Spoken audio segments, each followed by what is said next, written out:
Refreshing Wild Cherry Cola meets smooth cream. The treat you deserve.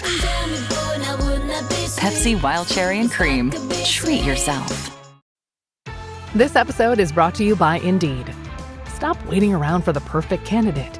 Instead, use Indeed sponsored jobs to find the right people with the right skills fast. It's a simple way to make sure your listing is the first candidates see. According to Indeed data, sponsored jobs have 4 times more applicants than non-sponsored jobs. So go build your dream team today with Indeed. Get a $75 sponsored job credit at Indeed.com/podcast. Terms and conditions apply. Thank you. Well, my dad and uncle are still recording this podcast, surprisingly. I hope you enjoy it just as much as I have and we all have. It looks like they're about to start in about 13 seconds. Don't need no bills. Just come and listen. I play Damn, I love that song. Oh, it's a good song. Great Bob. song.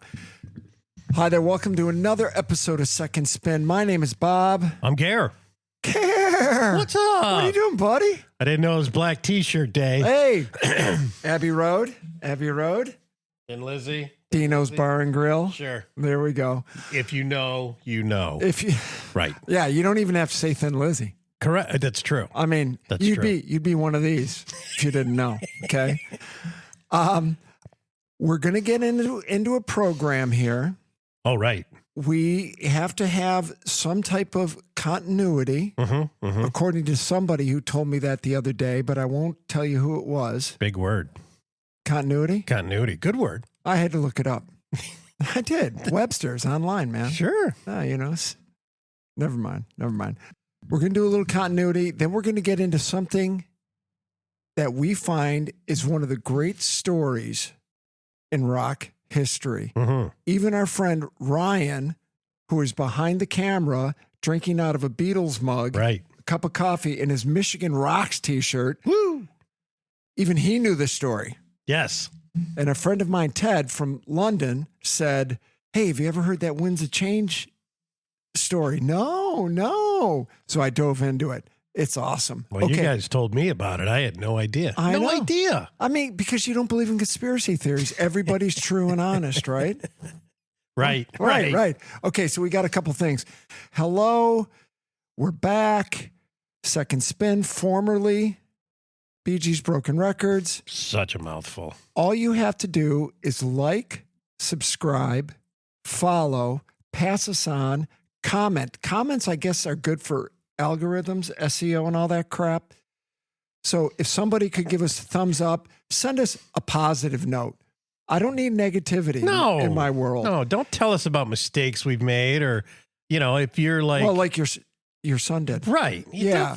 Don't tell us that. I mean, it's only 3 years. Don't tell us we can't use music. This is We're us. trying to bring love. We do what we want to do. Okay. Hey. Rules. Oh, it's been a bit.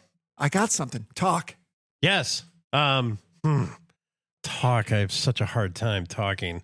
Oh my God, that's all you do, man. You're like a wind up doll. We have so much to go over today. I can't wait to get to rock news, and I'll tease you with Rush being back on tour. Wait a minute. Whoa. You're jumping way too far ahead. You told me to talk. I know, but I'm ready now. Okay, chill.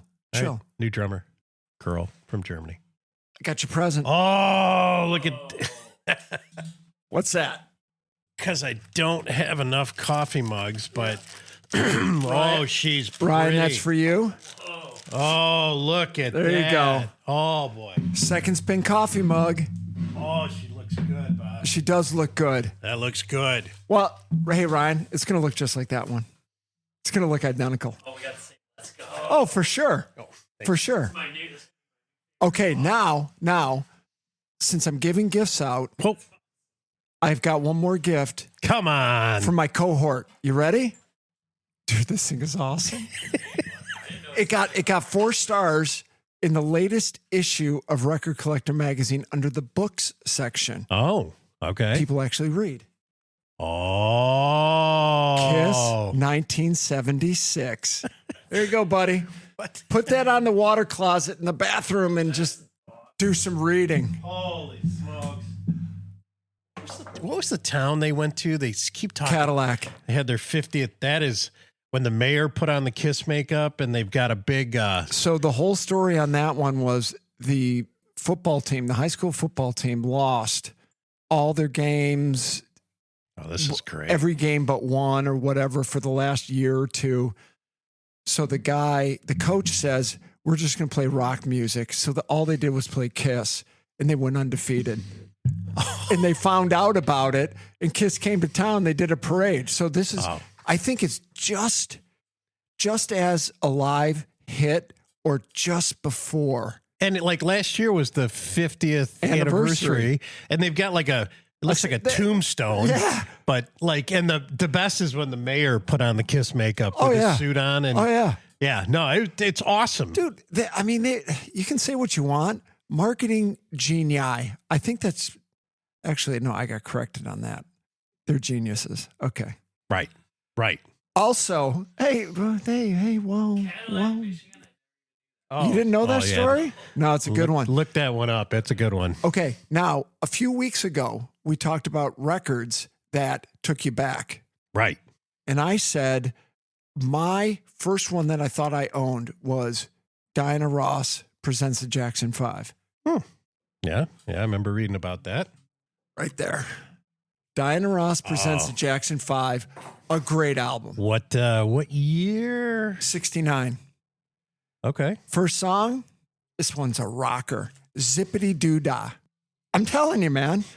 But it's got I Want You Back. Yeah. Standing in the Shadows of Love. My Cherie Amour. I Know I'm Losing You.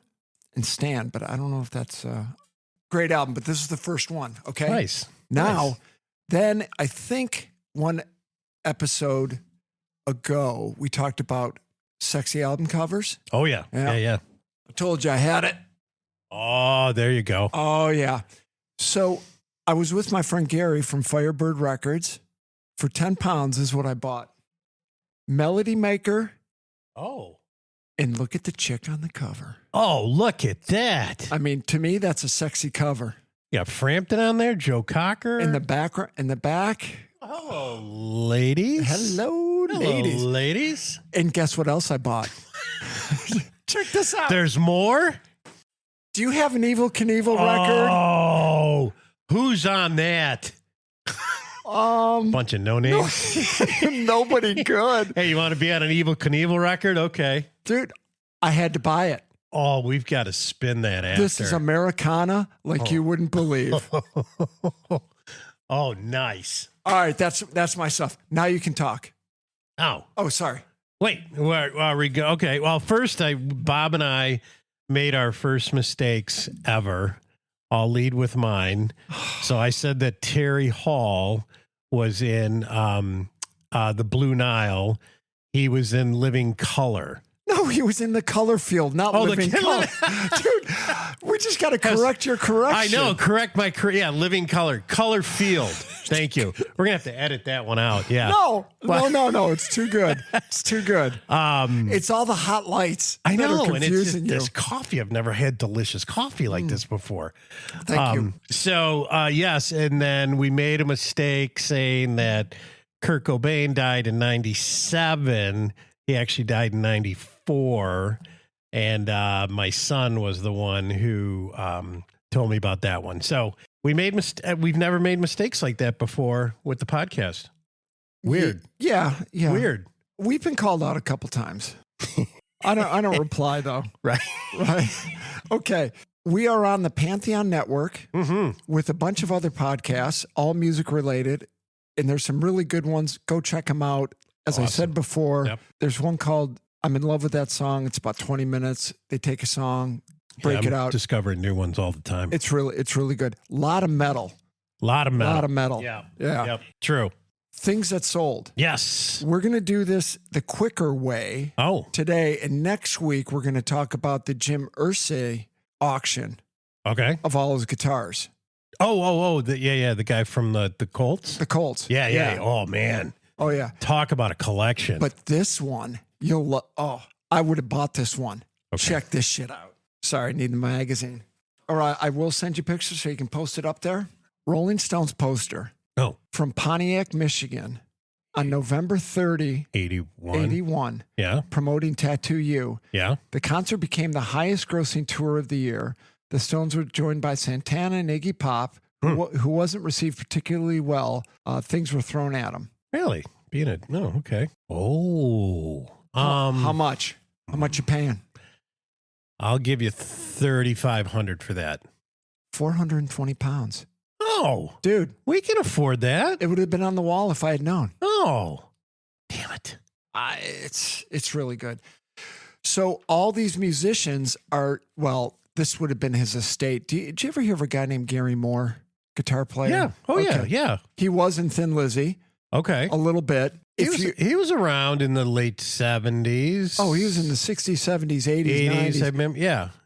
Kind of a nut job Okay. because he was so critical of himself. He would literally walk off stage and never have a good show because he was so critical of himself. Turned into more of a metal guy, didn't he? Or is he blues based? He could play blues. He could play it all. Okay. All right. I remember the name. My old guitar teacher loved him. Okay. I couldn't get my arms around him. Gary Moore Fender Stratocaster. This was Moore's longest surviving instrument. It's been extensively used in the studio and live performances, most notably for his 82 album, Corridors of Power. Now, Fender Strats always command less money than Gibson Les Pauls. Why is that? It's just the way it is because there was a limited run, the 52 to 60, and then they discontinued it. Okay. And then they were cheap. So, and they got a super duper heavy sound. So that's why these guys started picking them up. Plus, they couldn't get Fender instruments over in the UK back in the day. All right. That's why you saw the Beatles always playing Epiphones or other stuff, right? Got it. 254,000 pounds for that thing, which blows me away. Wow. Absolutely blows me away. Gary Moore guitar, the original Gibson pickups were replaced with a set of bare knuckles PG blues to move closer to the sound of the ex Peter Green 59 Les Paul standard Greenie that we talked about before. That Kurt Hammett has. from Metallica. Yeah. Yes. This was the last guitar Gary would play live by an audience in the Kremlin Palace, Moscow. What? That's not a theme for today, It's not, it? is it? 30 October 2010, 121,000 pounds. Yeah. We don't have that in the business account. But here's what you would have bought. Oh, I know it. yes. Gary Moore boots, Oh, worn in the video and on the single sleeve for After the War 1989. After the Cold War 1989. are they like Beatle boots? Or are they like, yeah, but did he wear them with socks or did he wear, I mean, those things I really gotta don't know. stink. I don't know. Leather. I mean, come on. What dude has knee-high leather boots? Lemmy. Motorhead. He used to. Well, I okay. don't know if he was high, but How high was he? yeah, that's kind. Yeah, okay. Gary Moore died in 2011. Yeah, Just look- heavy drinker. Not a pretty guy. No, dude, he Not- is no. I know- Not pretty. No, I know what he Not looks pretty. like. Not Yeah, pretty. Not pretty. Not pretty. That's Yeah, wait. We're gonna focus. Yeah. So I Kids don't drink. had a meeting with a guy the other day, and he made a comment about because Clapton's coming through again. And How we picked up tickets for it. yeah, and I said, you know, Matt, the last two shows have just been freaking stellar, and I'm just afraid that he may not be that way again. Yeah. And Yeah. he said, yeah, I get it.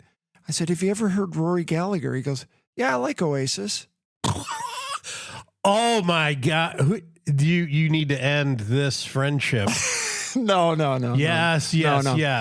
I got him down a point on what he charges me. So there you go. I looked at him. No. Rory Gallagher, Irish blues guitar player.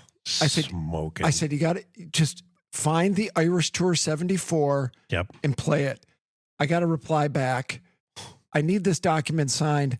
Oh, Rory Gallagher is amazing. I was like, duh. Thank you. Duh. I'm on a podcast. I would know. You and I, Pat O. Yeah. I mean, you're having a bad day and you're feeling a little angry. Put on some Rory Gallagher. That'll make you angrier. Well, or Pat Travers Oh, boom, boom. drinking whiskey, snorting cocaine. Love that song. Gare. Yes. Eric Clapton, 81. Okay. Yeah, but he still sounds pretty good. You know what? And he's only doing, I want to say maybe 12 shows or so. I mean, Okay. he can only hold up so much. Yeah, right. And if you've read anything lately in the rags, kids, Stones, Mick wants to get on the road again, and Keith's like, you know what? He's doing a Bill Wyman. He's like, let's let the younger. I mean, I'm tired. I'm 80. It's like, Dude. I don't want to go on the road anymore. I'm not 80 and I wouldn't go on the road. Oh my God, I get so sleepy by 9 o'clock. I mean, We have a theme of you're putting the pornography on the floor for the kids. so I'm hanging out, Yes. good buddy of mine, Ted. We're talking about something. And he said, have you ever heard about that Wind of Change, that song by the Scorpions? I'm like, well, I don't really like the Yeah. Scorpions. And I He goes, hate people who whistle. I said, no, I haven't heard about it. There's a podcast, Bob. You've got to listen to this thing. It is so good. What's it about? The fact that the CIA wrote Wind of Change for the Scorpions, and it became the anthem of the ending of the Cold War. Doesn't get any better than that. Well, Ted, I'm not a conspiracy theorist. Now, this was 5-6 years ago. Oh, okay. Yeah, you guys told me about it. I had no idea. Well, and he's half our age. Right. No, it is. That kid's going places, man. I'm telling you. He's all right. He's got some legs. Yeah. Well, I hope he saves all that money that he charges me. Oh, sorry. Did you hear that? Oh. Michigan Rocks. He's got the T-shirt on. I got it. So I listened to the podcast. It is one of the greatest. It's a story. It's good. Now, I believe that there is truth in the fact that the CIA has done things. 100%. Do I believe that somebody in the CIA wrote a song, placed it perfectly at the right time, just before the Berlin Wall comes down? Yes. They gave. You believe that? Yes. Yes. Hands it over to a German band from West Germany to record it. The lead singer, what's his name again? Klaus. Klaus Mein. Yeah. Klaus Mein says, I never write songs, but this one just came to me. Yeah. Yeah, Right. And we couldn't get the sound of the intro right on anything. So I was showing them in the studio what it would sound like. So I whistled it, and that became the intro of the song. What's not to believe? But before we get into it, But wait, we had rock news. Oh. Yeah, you kind of. I'm so sorry. That's supposed dear. to I come jumped- right after the auction items. This is our new right. Hey, there's always a little hiccups getting into the new routine. But I this don't want is- any comments on this. But this is rock news that only we care about. So, because it's all about us. Touche. So we've got Rush back on the road with their new drummer, Anika Niles from Germany, 43 years old. German. Yeah. Did a surprise show and they did the song Finding My Way off their first album at the Canadian Juno Awards performance. Yep. It was good. Here's what I said to Bob, though. Geddy Lee, very distinctive voice, 72. No way his voice. First of all, he didn't sound good. And to spend $400 starting tickets for Rush. No, How many Rush albums have you purchased? none. Thank you. But I do love the first album, which has Working Man, Finding My Way, the first 2 or 3 albums. But I'm not a prog rock guy. I'm just Yeah, but they're not ELP prog. no, but they're still prog. I don't. I saw a picture of Geddy Lee Mhm. from when they were first starting out. Okay, He's got a big nose, there's a great story that and he's got some interesting eyes, and he had a mullet. It was one of the scariest pictures I've ever seen. But there's a great story there. Him and Alan Lifeson went to school together, and his kids. And Alex Lifeson, not Alan. Oh, Alex. See, I already corrected you. I know I made another mistake. Son of a Gunderson. And Alex, right. They were buddies. He was the Jewish kid who got picked on and the whole 9 yards. And he was the one who they became friends, and he kind of stuck up for him and, whatever. I didn't know he was Jewish. Yeah, 60 years later. Okay. So, all right. Yeah, Rush. Okay. I mean, and people are beside themselves. She looks like a great drummer, has her own band in Germany. All right. I watched the Spinal Tap remake the other day. How was that? And it was fine. It was Okay. fine. And we mentioned another podcast where they had a snippet of Lars in there and Chad Smith. And Okay. right. I told you they did a video call with them and they said, hey, can you play with us? No, I can't because, all the drummers die. So they said, well, why don't you call Lars? And then Lars goes, well, no, I can't do it. I'm on tour. No, you're not. He goes, well, why don't you call Chad? Right. Funny. That's funny. Very funny. The woman they had as a drummer for the band, oh my God, she was awesome. Really? Oh, yeah. In true life, true drummer. Okay. Well, you have to be. Right. But she was amazing and she was great on film. Is it worth watching? Yeah, it's worth watching All right. as long as you know that it's going to be shtick. Oh, It's look at the first one. It's like Yeah, but the first one was smart. Lick My Love Pump. It's a rock ballad. 11. You don't think a greased woman on all fours with a man shoving a glove in her face is sexist? Oh, you should have seen what they wanted to put in her face. I mean, it's like, Oh. but that first one, it goes to 11. That's now rock standard terminology. It's you know that, don't you, Ron? It It- goes it- to 11. it's just folklore Right, humor. right. Yeah, totally. Name me another. There are some. Frankly, Scarlet, I don't give a damn, or something from The Godfather. But Here's looking at you, kid. Here's looking at you, kid. Right. Why do I have to kiss Barbara Streisand? Why, just stuff like You that. had me at hello. Show me the money, right? Yeah. Right. But that one is in the icon. 100%. Yeah. 100%. Okay. All right. Go. So we've got a couple other things. Anticipated new albums of spring 2026. Ooh. Now, the first one, I'm going to say, if I never listen to another Blondie song in my Yeah, you life, said that. I'm going to be just fine. It's their 12th studio album. It's the first one in 9 years. But they do have Clem Burke, the drummer, Yeah. who died, played on What? basically. Clem died Yeah, he died in April. of last year. Uh-huh. Oh, yeah, I kind of remember that. now. Yeah. But he Dude, played. he was solid. big time. Solid. Big time. Yeah. He plays on the whole album. Okay, great. Name to be announced, but Blondie. Hey, I give them credit for their shelf life. Yeah, right. They still play them all the time. Don't need to listen to them. I didn't mind that one song they had called Maria. No, it's not. I'm just so sick of them. Okay, I'm tired of them. Fine. Jeez. The last time this band had an album was 53 years ago. The Hold on. Faces are What? coming out with an album, and What? they've got Ronnie, Kenny Jones. They've been writing together off and on since 2020. They've been talking about that for a bit. Okay. They were yeah. supposed to do a show. Rod didn't do it. They got Mike Hucknall from Simply Red to front them. Oh, And so Okay. it was Hucknall, Ronnie. I think Ian was still alive. all Ian right. McLaughlin. And then Kenny Jones. Dude, Kenny's not looking good. I'll listen to it. I mean, I'll listen to see it. if they got any gas in the tank still. But I don't know. When you look at Ronnie and Rod on stage, they are such buddies, and they have 100%. such a blast. They do. It's really Chemistry, dude. it's It's like you and me. right Chemistry. right. Look over at Ryan for that one. All right. So also Flea from the Chili Peppers, Honora, March 27th. Yep, We've talked about it. I heard that's coming out. Chili Peppers.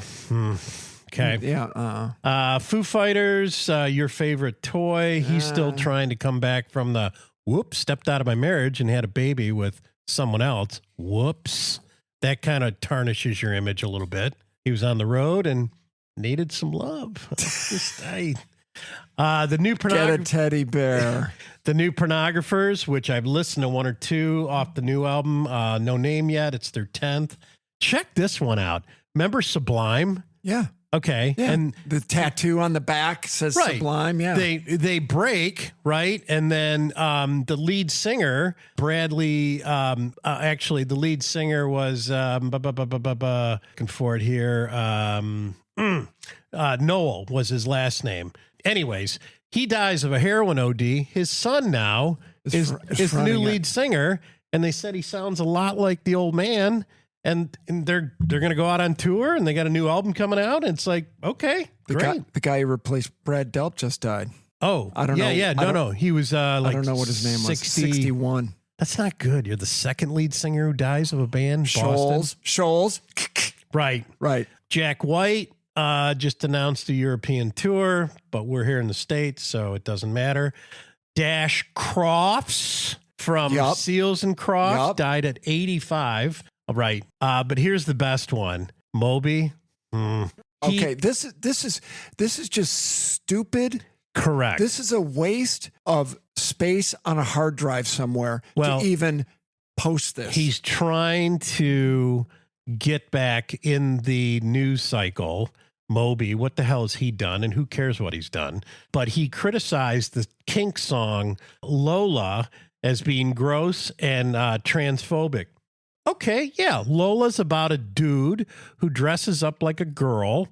But I love that Dave Davies shot right back. Cranked right back. It was written by Ray, and he just said, I'm highly insulted. You accuse my brother of transphobic, whatever. And first of all, how old's the song? 70. Right. 69, 70. But I pulled up the lyrics, and but it's a song. It's just... Well, the Stones can't play Brown Sugar anymore. Right. There's no profanity in this song. There's no... God. It's got a good hook, and you can dance to it. But... Thank you, Dick Clark. Right. But I just sit there, and it's just like, really? You really need to find something else to do. So... We're done with him. Right. Done with Moby. You know what, Moby? Hold on. Crickets. There we go. All right, and that's rock news that we care about. Dude, that's a lot of rock news. Well done. Yeah. Well done. Thank you. Yeah, yes, well thank done. you. Yeah, that was going across a bunch of different websites to find. You ever been on Loudwire? Oh yeah. Yeah. You want to get a feel for what's going on in the metal scene? Now Loudwire, Louder Sound. Yeah. There is some other stuff in there, but it's just like some of these bands. I'm like, who are these guys? Well, here's my question. Who is this guy? Your favorite, Bryan Adams. Oh, I didn't get a chance to read it. You sent it to me today. He wanted everything relating to him removed from the website All Music Guide, which is a great website which reviews tracks, chronicles, songs, albums, artists, musicians, just the when whole you nine try yards. and promote the coolness of Bryan Adams, he comes out and does something like this. I mean, I could see. What's his point? What? I don't know what the point is. Oh. All Music Guide started in Big Rapids, Michigan. Oh, Yeah, okay. Didn't know. Didn't Wow, know. someone getting a little uptight north of us, north of the border. It must have been cold that day. Right. Wow. Jeez. All right. Okay, Whatever. what do you want to talk about now? I don't know, man. First of all, getting ready for today, Oh my gosh! like all over the place. you can go down a My head- rabbit hole. My head hurts. Yeah. It does. When these are done, Oh, I might go stick my head in some cold water. I might have to cold plunge after this. Yeah, I'm just exactly. exhausted. Have a smoke, and I don't even smoke. Getting back to what I was saying earlier before I was Go for it. interrupted for the last 10 minutes. was Rock news that we care about. right. Brr, brr, brr. Coming over the teletype. So Ted tells me, listen to Wind of Change. I listen to it. It's freaking awesome. The concept of them, the CIA writing it is just stellar. It's just great. Dude, would the CIA do this? Well, the CIA funded tours of Louis Armstrong playing in Eastern Europe back in the 50s. Really?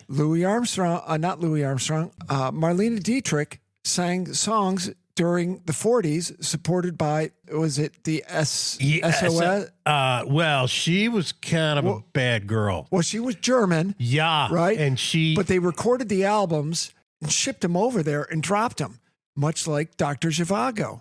Oh, I like that story. The CIA finds out that the book goes against the Russian propaganda machine, right? They publish 10,000 copies of Dr. Zhivago in Russian and distribute it behind the wall. Love that. Can you fill us in on how the whole guy who is the author of this, how this came across his radar? Well, it was, first of all, the song, and just to do a little quick background here. So you've got, Winds of Change, a power ballad. It's off the 11th studio album called Crazy World 1990. You've got Scorpions, who are from Hanover, Germany. 200 miles outside of Berlin. Thank you. German, but sing in English.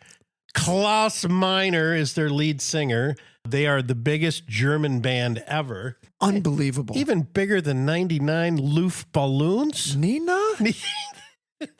Garrett, how many plays does this song have on Spotify? 800 million times.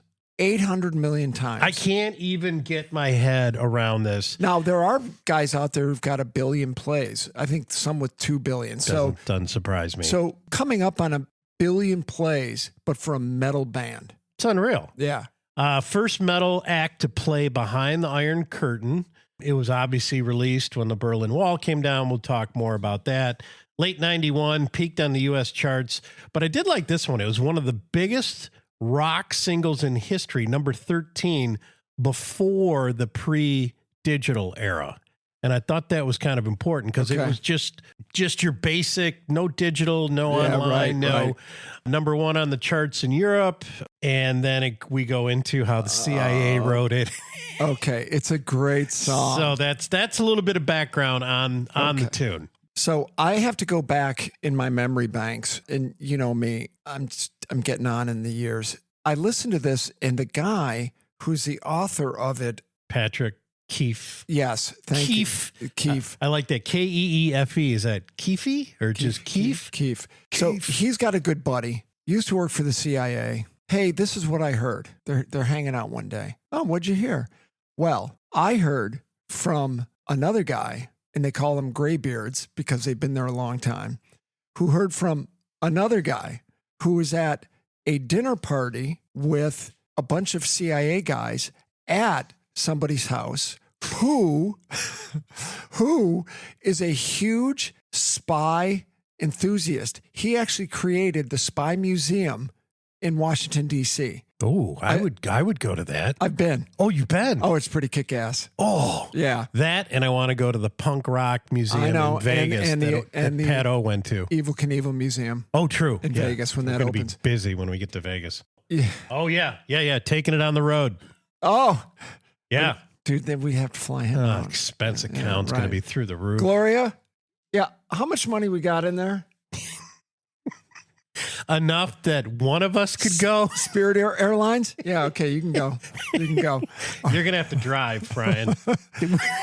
So there's this dinner with this guy at this guy's place in D.C. Right. Loves spooks, sitting there with all these ex-spooks, who tells another guy who tells Patrick Keefe. Patrick Keefe goes, shut up. No, seriously, it's true.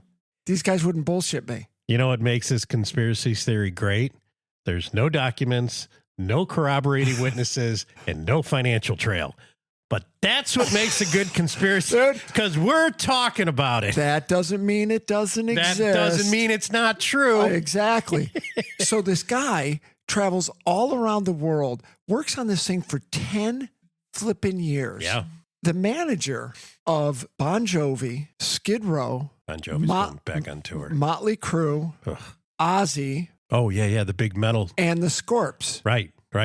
Doc McGee, who I thought he was Kiss's manager too. He is. He's been Kiss's manager forever. And on a different... But they don't mention Kiss when they're talking about Motley Crue was his first big metal signing. So they must equate that to Kiss was a rock band, not a metal band. Okay. Probably. All right. So what were you going to say? No, I was going to say ADD. Someone said to me, we need to do a show on Casablanca Records. Oh, yeah. And that whole thing and how he like borrowed so much money. Oh, dead broke. And Dead and broke. that's all right. Just I had to get. Yeah. What's his name again? I can see the picture of mustache. Yep. And he borrowed like a bunch of money on credit cards and Yeah. No, I'm Anyways, with you. I'm with you. Doc McGee gets busted for drugs, Whoops. for transporting drugs on his planes. Right? Make it like it's a bad thing. Well, supposedly somebody related to Doc McGee walks somebody into their bedroom, opens the bottom drawer and goes, "There's $1 million right there. It's all drugs." Now, if I'm lying, no one can prove me wrong because that's what I remember from this podcast. Correct. Okay. Doc McGee has to make good. So the story is, what better way to get information around the country, from this country around the world? Touring acts. Yeah.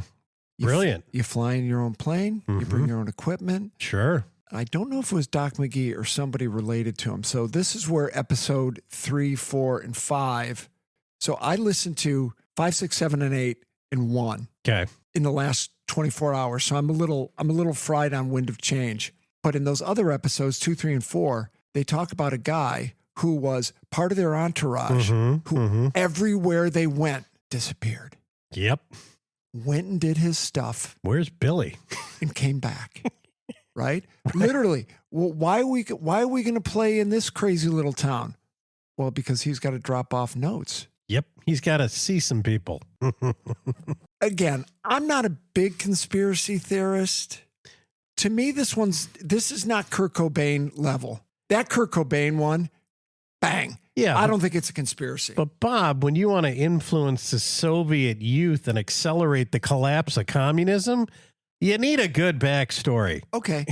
So what did I tell you on the phone the other day? The CIA, part of this, how this came about, this whole thing with Patrick Keefe was he gets online and he finds, I actually have to get my phone out for this one because I wrote it down. Nice. Oh, nice. Okay, here we go. Go. But that's all true. So the CIA has a media liaison. Of course they do. One mention in this podcast that I was listening to this morning said that when you think that Hollywood just copies CIA inventions, it's the other way around. They copy Hollywood inventions. All right. Wow. So here's all my notes. Oh, and this is funny.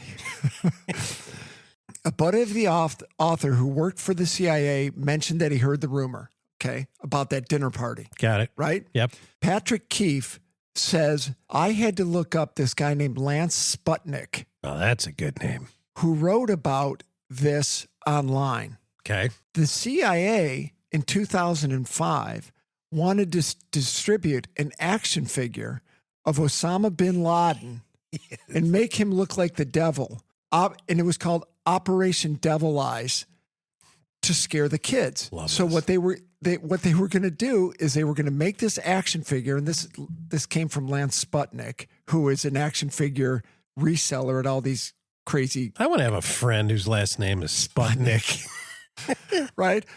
They wanted to manufacture this action figure and distribute it in the Middle East Okay. Love it. to scare the kids of Osama bin Laden. Sure. To make the doll, they used a guy from Hasbro. Of course. Right?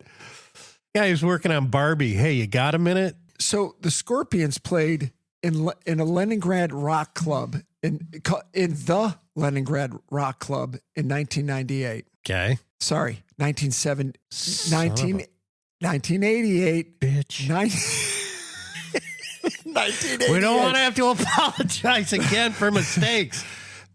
They only had one rock club in the city. All right. It was set up by the KGB to let people rock under the eye of the state. Huh. So imagine St. Andrews Hall with that upper tier, Yeah. and guys in suits just staring down at these people, Ugh. making note of it all. Right? Right. I don't know who Oliver is. Oliver told the story that the CIA and another person, Rose, heard almost the same story. Okay, so there's some corroboration right there. Right. A bunch of senior people held a dinner in the D.C. area by a wealthy guy who had tons of CIA artifacts, and it looked like a museum. Oh, no. Here's where more of it comes in. A person at the dinner started to make small talk with the person next to him. Why are you here? What's your connection? The link is that the person at the senior level CIA dinner was a musician rock star who played a part in Soviet era Cold War messaging. Sure. Was Klaus Meine at this dinner? What? I'm just saying.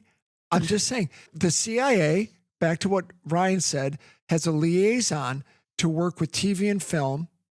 Zero Dark 30, which is a film, was made with the assistance of the CIA. Jennifer Garner's show, Alias, also. Great show. Didn't watch it. Pam's favorite show, bought her the box set. Good show. She even did a PSA for the CIA. Jennifer Garner did? Yeah, think about it. Subtle messages via the method you choose, music, television, or cinema. Yeah. Oh, Well, again, and George Tenet released the info so they can make Argo, that film with Brad Affleck. Good film. Great film. Yeah. Ben Affleck, not Brad. Tomato. Dude, again, Alan Alex. True story. Yeah. Argo is a great film. Great film. But they went up to the guy who was the character, Menendez, that Ben Affleck played, and said, we want to make a movie of it. He said, no, it's classified. Tennant goes, not anymore. Tick. Oh. Then they made the film Okay. because they wanted to put the CIA in a good light. Well, everything you just read, Bob, what's the theme here? The power of The government. the power of pop culture. Music, D- movies, books, whatever you want to put it in, the power of pop culture. I mean, around the world. Go ahead. Gare, this might paint me in a certain political light, but I won't even mention the author. Wrote a book, and it was all about how do we get a certain idea into the U.S. How do we plan it, and how do we promote it? Hollywood Yeah, was the first, yeah, right? Yeah, totally. Go back to the was it the McCarthy hearings, right? Okay, yeah. Guys getting blacklisted. Yeah. Then rock and roll shows up. Yeah, it gets popular. Well, look at the McCarthy. All you have to say is you're a communist. No, I'm not. And all of a sudden, you have to defend yourself. You have to, one person says it, and it just spreads like wildfire. Is this stuff true? Yes. Okay. All right. Thank you for that. What I'm going to say about Wind of Change, the podcast, and we were talking about this before we hit the record button. It is a great story. Great story. If you are in a car, they're 45 minutes apiece. There's 8 of them. Mm-hmm. You've got a 5-hour drive, and you like music, and you want something that's not going to make you depressed. And you're by yourself because your wife won't listen to it. Right. Put this. She flew because she knew you were going to listen to this. It's a great story. I highly recommend listening to it. It's really because good. it's fun as hell. And at the very end, Patrick Keefe meets up with Klaus Meine in a hotel in Hanover. And if you want to know what the conversation turns out to be, listen to the podcast, Wind of Change. Well, and the most incredible conclusion is Klaus Meine wrote the song. Did he, though? Dun, dun, dun. I looked up how many writing credits he's got after that. Oh, good one. Not many. Not a lot. Because he's not a writer. But he wrote an 880 million download song. Yeah. How did you do that? Well, it just came into to me. my head. It just came to me, And how did you make that cool doll? I got a guy from Hasbro. Well, yeah. I mean, can you write that song again? I don't know if I could do it again. Okay. You want a good Cold War thing, Oh, a feel good Sure. story. Sure. The Pez spy, the Pez agent. It's a documentary on a guy from Lansing. Have you ever heard of this one? No. Dude. No. Type it in. The Pez Bandit, I think is what it's called. Oh. It's a documentary about this guy who's on the spectrum who realizes he can make some money at these conventions selling Pez dispensers. I have heard of and this. he has to go into Eastern Europe Yes. and buy them on the black market and brings them back. cheap, and then he made a cajillion. Yeah. Put his kid through Michigan State on that. The Pez Bandit. Gotta watch it. It is freaking, but it goes back to the Cold War. Yeah, it's a 2022 documentary. It follows Steve Glue, a Michigan man, smuggled rare, exclusive Pez dispensers from Eastern Europe to the U.S. during the 90s. He made over $4 million, exploiting the market demand, bypassing customs, and creating a Willy Wonka-style spy game against the official Pez company. Dude. I've heard something. It's coming back a little bit. See, look what we provide our audience of hundreds. No, seriously, it is hundreds. Yeah, I know. Yeah, I don't hundreds. Right, but Yeah. by the end of the year, we're gonna be. I know. We're taking it to the new level. I actually posted something on Instagram the other day. I was pretty proud of myself. There you go. Yeah, dude. Oh, I love laughing. I'm exhausted Oh my again. God. I love Jeez. laughing. Hey, do you want to take off? Sure, I'm good. You're good. I'm good. I'll see you. See ya. Oh, got to make sure the slider's up.